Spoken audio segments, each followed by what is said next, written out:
Magandang araw Luzon, Visayas at Mindanao sa aking mga subscribers, sa aking mga viewers, sa aking mga kapwa katiits sa iba't ibang sulok ng Pilipinas. So ngayon mga katiits, dito pa rin ako sa hukay ko mga katiits. Tama ang sinabi nila mga katiits o ang sinabi ng mga kapwa katiits natin sa YouTube na mahirap talaga maghukay pag nasa tubig mga katiits. Talaga naman mga katiits, nahirapan talaga ako mga katiits. So ngayon nais ko lang ipakita sa inyo mga katiits itong mga iba't ibang forma o formation ng mga bato na nakuha ko dyan. So una mga katiits ay ito mga katiits, rounded siya mga katiits, bilog siya mga katiits, ito bilog rin at saka puti ang kulay mga katiits. Ito hindi siya bilog, ito lang ang maganda ang mga katiits, maganda ang hugis. Bilog siya, saka ito at ilan sa mga batong nakuha ko rin na ito, parang ano ba ito, may pagka green na bato mga katiits, para mag-iba-iba ang kulay doon ko pa rin ito nakuha mga katiits.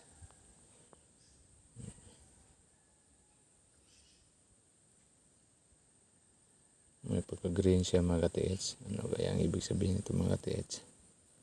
Para siyang luminous Pag ginalaw mo, pag ganon, hindi mo makita yung kulay niya na luntian. Pag ginanon mo, luntian siya. Iba nito mga katiits. At tatlo ito mga katiits, ito.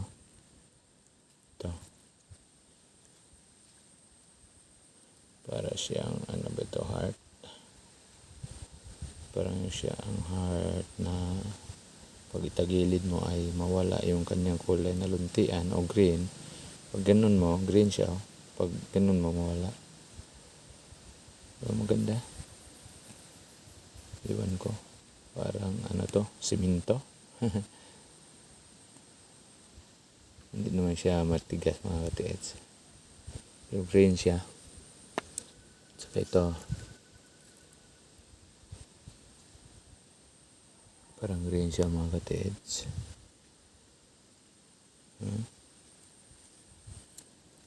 Parang rounded rock stone siya. Rounded stone. Ito. Saan ba parang may ano ako nakita na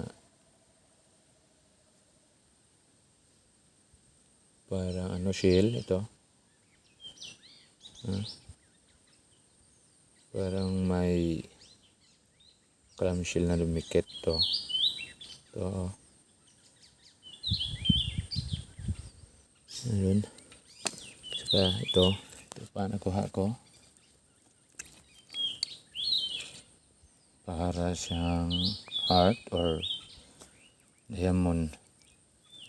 Triangle.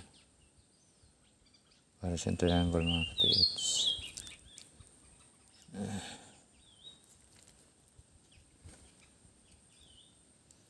Or baka deposit marker ito mga katiits. Ito. Parang heart.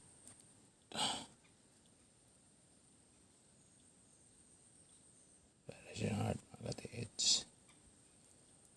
At ito mga katiits ay kung tingnan natin ay parang clamshell na dumikit sa bato mga katiits. Ito. Meron siyang clamshell. Yung ng clamshell. Ito. Fossilized na katawan ng clamshell. Ito. Baka kung biyakin ko ito, ay makita natin doon sa loob na talagang clamshell yun. Ito.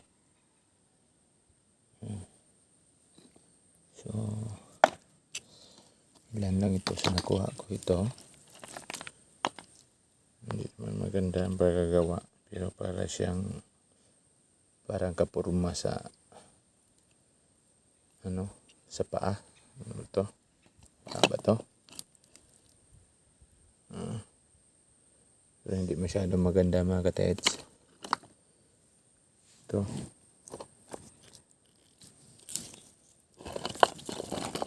Walang forma.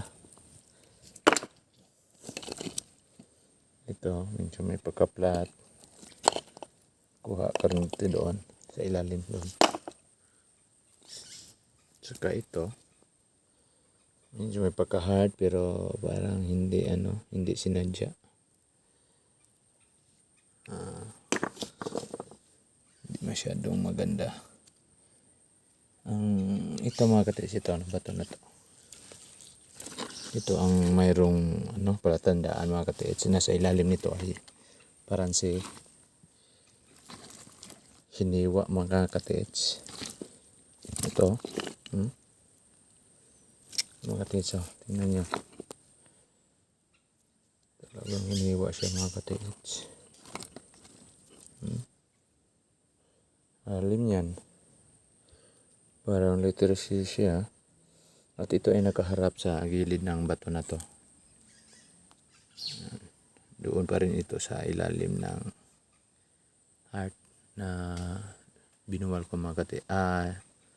Paa pala. Kaliwang paa na binuwal ko mga katets yun. Ilalim pa rin ito. Kung tingnan natin na mabuti mga katets, ito ay parang talagang sinadya to. Sinadya. Iniwa eh. Tapos sa ilalim nito ay mayroon ito. Hindi na makita.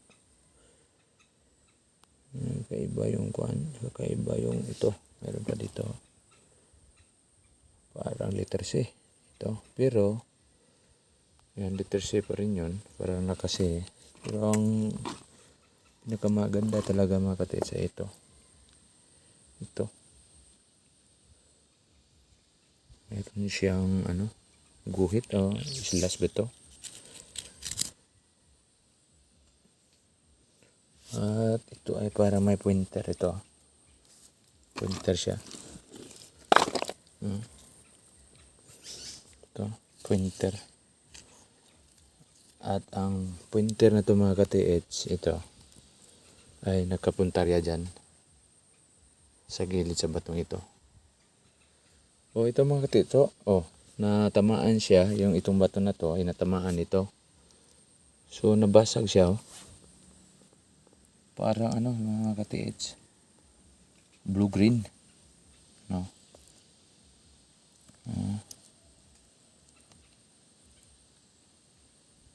Ibang klase ito mga ka-TH. Hindi naman sure yan simento. Kasi hindi naman matigas. So yun mga ka-TH. Ito ang mga bato na nakuha ko.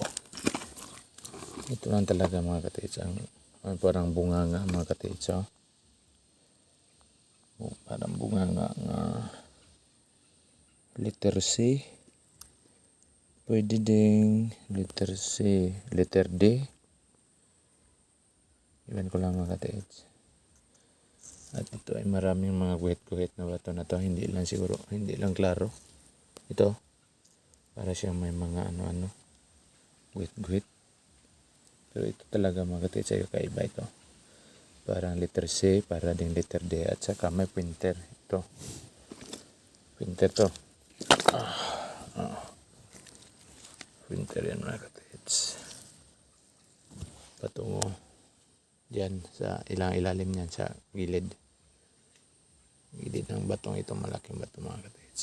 So hanggang dito lang mga ka-TH. So huwag kalimutan mag-like at mag-subscribe para palagi kayong updated sa aking bagong videos. Salamat po.